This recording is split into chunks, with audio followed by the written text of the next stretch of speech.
You're watching Canadian Muslim News on Muslim Network TV. From Toronto, Ontario, I'm Catherine Bullock. Assalamu alaikum and greetings of peace. This week we're highlighting anti-racism efforts across Canada. So today's interview will be with Wati Rahmat about Edmonton's I Rage Healing for Art and Prayer project to address Islamophobia against Muslim women. Before that, some news headlines. Department of Defence plans to apologise formally to sexual misconduct survivors. Protests on Parliament Hill in support of Bangladeshi minorities. International Criminal Court declines investigation into residential schools. Study finds decline in democracy for America and allies. Twin explosions rock Ugandan capital Kampala. And now the details. CBC News reports that an internal briefing document intended for Minister of Defence Anita Anand shows that survivors of sexual misconduct in the military will receive an apology in mid-November. The document suggests that Jodie Thomas, the Deputy Minister of National Defence, and Wayne Eyre, the acting top military commander, are likely to deliver the apology. Also included is a new plan for the department to address claims of sexual misconduct and reforming military institutions to create a gender-equal culture. As of now, the document outlines $77.7 million in support for the survivors and to implement the plans.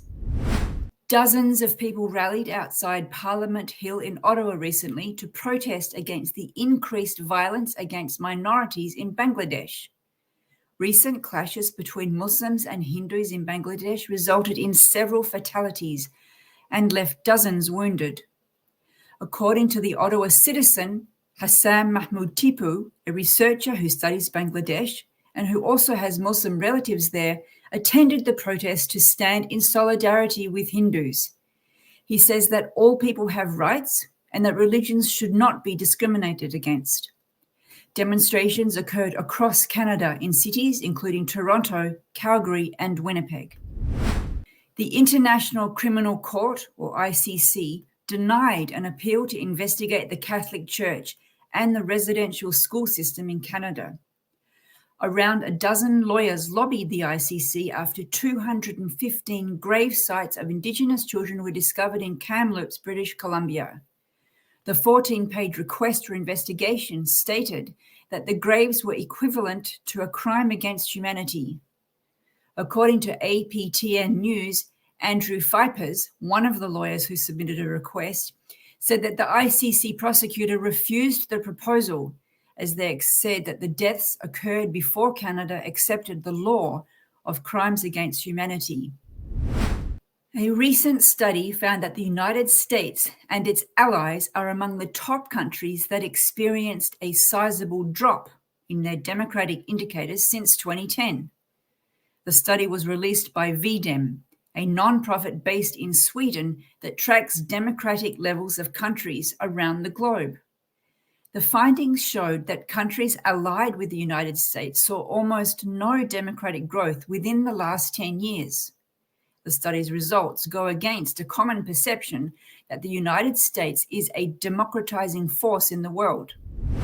Two blasts shook Uganda's capital Kampala early today, with one just meters away from the main gate to the country's parliament and the other near the city's central police station.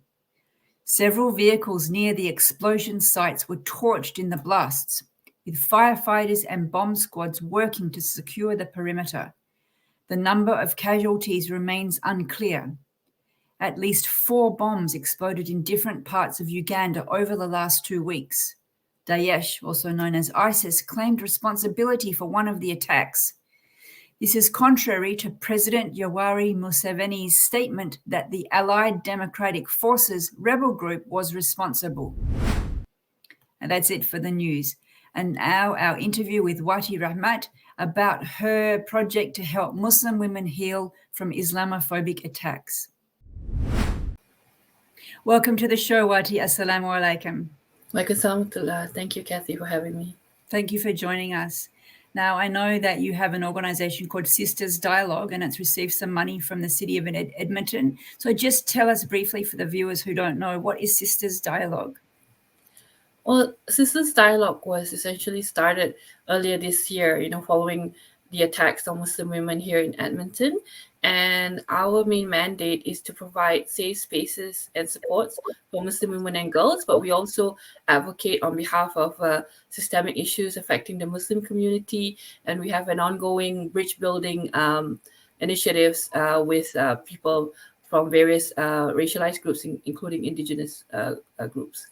So, are the women who were attacked part of the founding board?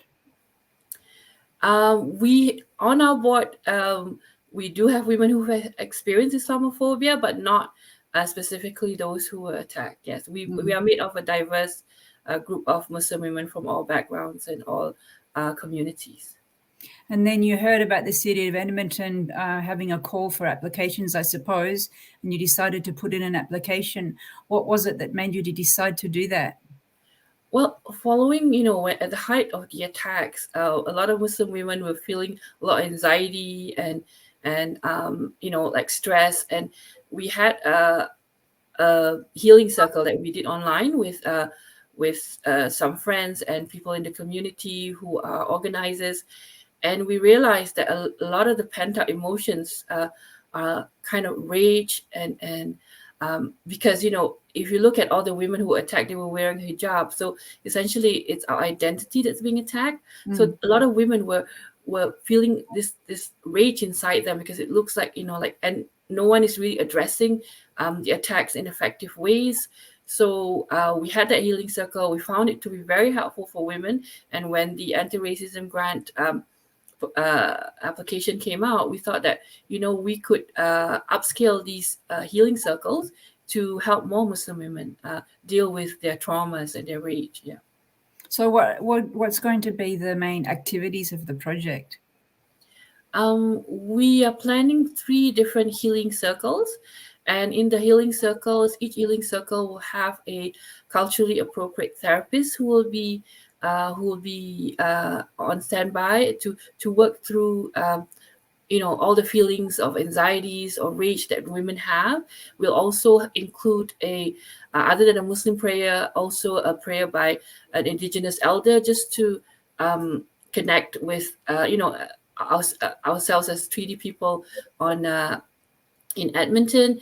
And then following the session, we'll have an art therapy session where the women can express their feelings or whatever feeling, anxiety, rage, sadness, through art. So I thought, those two, prayer and art, are two strong elements that can help women work through their traumas of Islamophobia. So congratulations, I guess the city of Edmonton agreed that it was a good idea. Did you get any feedback from the city about the project?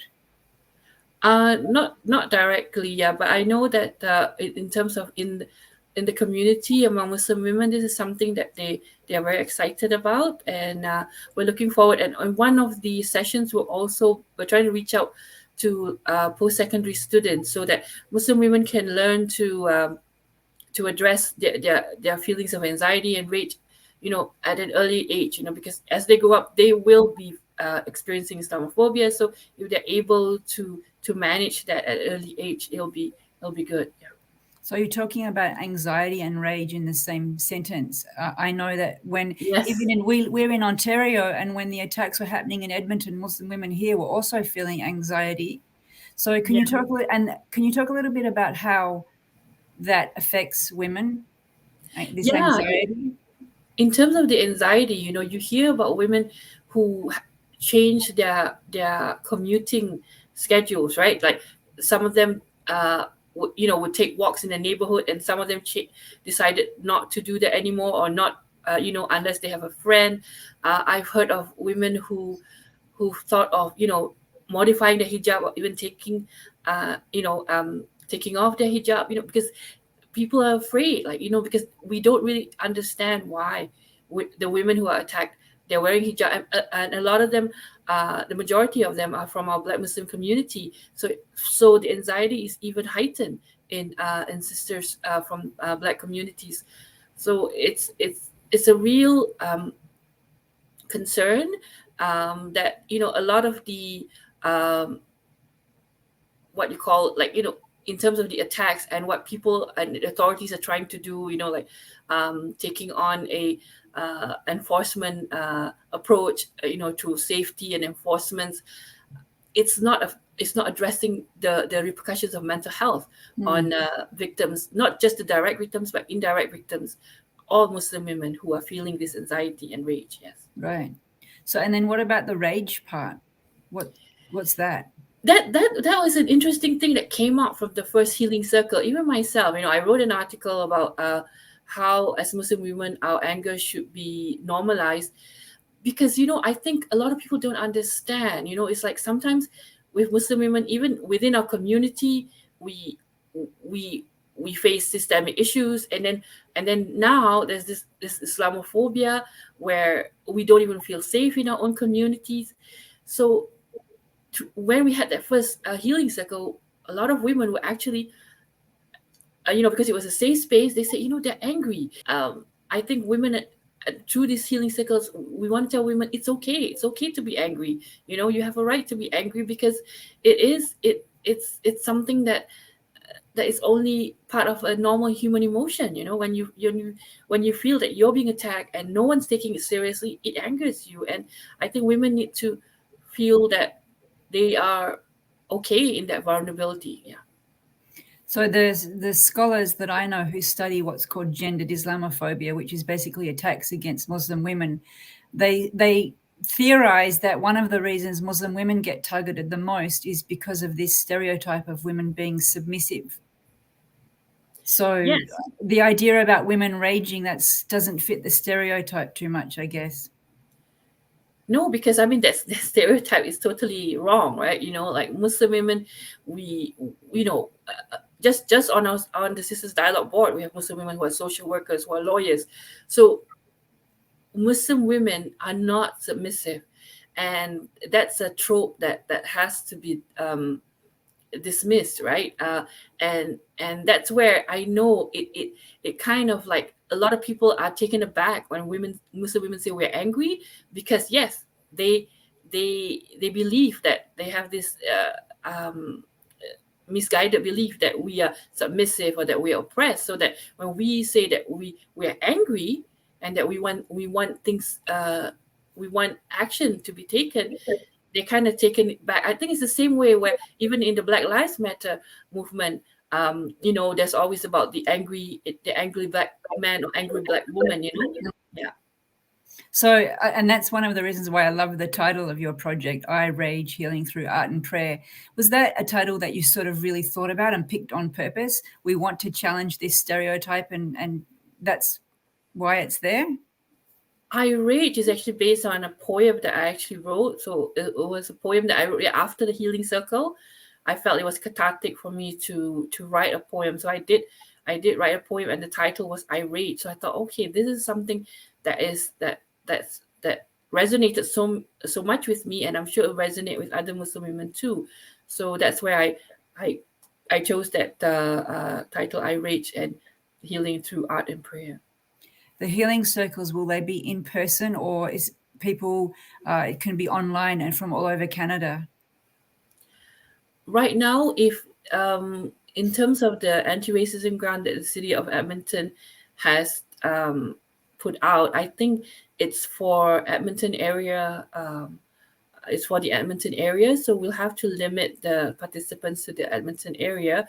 And in terms of whether it's online or in person, that will have to do with the prevailing COVID restrictions. We're hoping to have some sessions on in person, but if that's not possible, at least for the first session, we'll have it online. Our first healing circle that we had earlier this year was online, and it was equally effective.